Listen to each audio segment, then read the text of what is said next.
C'est l'heure du premier journal d'information ce matin sur Studio Calita relayé sur les ondes de Radio J. Nous sommes aujourd'hui Tisha B'Av et de manière tout à fait exceptionnelle en raison des mesures de distanciation sociale, seuls quelques milliers d'Israéliens ont pu se rendre depuis hier soir sur l'esplanade du mur occidental du Kotel HaMaaravi, une esplanade séparée en 50 capsules de 20 personnes chacune, soit un total de 1000 personnes pouvant se trouver à la fois sur cette esplanade. Ceux qui ont pu arriver devant le mur ont récité les keynotes et les lamentations de Jérémie, mais ils ont aussi peut-être pleuré sur leur situation économique, personnelle, face à la crise, face à l'épidémie. Certains ont dû probablement aussi essuyer une larme face à la situation de tension extrême qui règne en Israël entre les différents courants politiques et idéologiques. Une tension qui s'est exprimée dans toute sa violence avant-hier soir lors des affrontements qui se sont produits à Tel Aviv. Des voyous qui font apparemment partie d'un groupuscule fanatique de supporters de football ont agressé des manifestants qui protestaient contre la situation actuelle et contre le Premier ministre Benjamin Netanyahou. Plusieurs manifestants et un policier ont été blessés au cours de ces agressions qui ont été condamnées unanimement par la classe politique israélienne, y compris par Benjamin Netanyahou lui-même. Le président de l'État, Reuven Rivlin, a décidé face à cette violence de monter au créneau.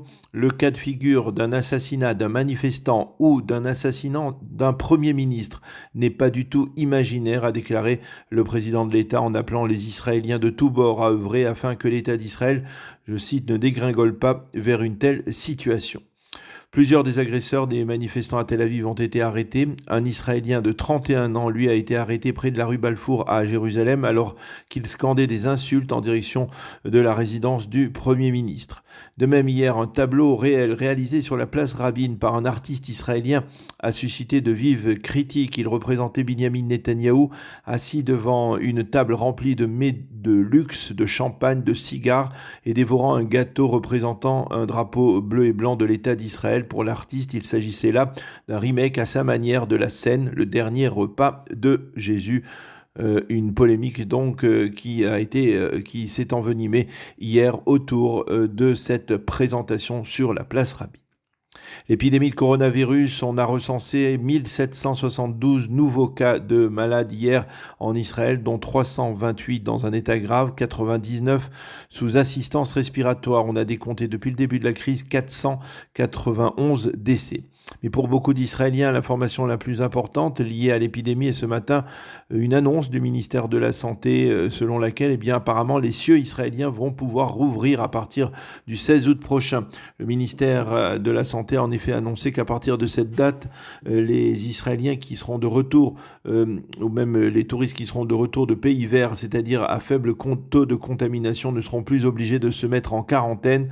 Donc il s'agit d'une décision du ministère de la Santé publique. Il reste encore à déterminer et à détailler. Pour l'instant, la liste, en effet, de ces pays verts n'a pas été fixée. Parallèlement, le ministère du Tourisme a donné de premières indications sur le retour en Israël de touristes. Dans un premier temps, et ce seront essentiellement les jeunes juifs participant au programme de l'agence juive comme Massa ou Taglit qui pourront arriver sans avoir besoin de période de quarantaine, bien entendu, s'ils viennent de pays considérés comme des pays verts. Ceci étant, la Knesset a voté hier en seconde et troisième lecture l'attribution de cette fameuse prime de 750 shekels par personne. Il s'agit là de la prime annoncée il y a 2 semaines déjà par le Premier ministre dans le but de doper l'économie israélienne.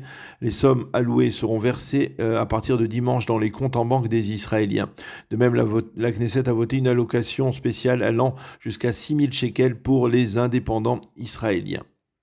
Sur le plan sécuritaire, la tension reste vive dans le nord d'Israël et selon certaines estimations au sein de Tsahal, le Hezbollah pourrait choisir la fête du sacrifice qui tombe demain pour lancer une attaque contre des cibles israéliennes. Cependant, en dépit de cette estimation, on considère dans Tsahal que le Hezbollah fera tout pour qu'il n'y ait pas d'embrasement militaire dans la région.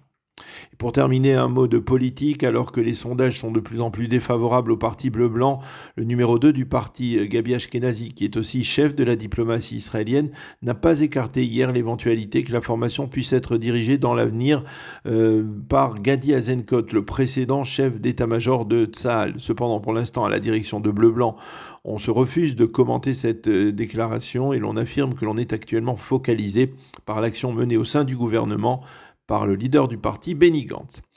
Pour terminer la météo, en cette journée de Tisha B'Av, eh bien, le temps sera caniculaire sur l'ensemble du territoire israélien avec des températures particulièrement élevées. Il fera aujourd'hui 35 degrés à Jérusalem, 32 à Tel Aviv avec un taux d'humidité extrêmement élevé et 43 degrés à Eilat. C'est la fin de ce premier journal d'information.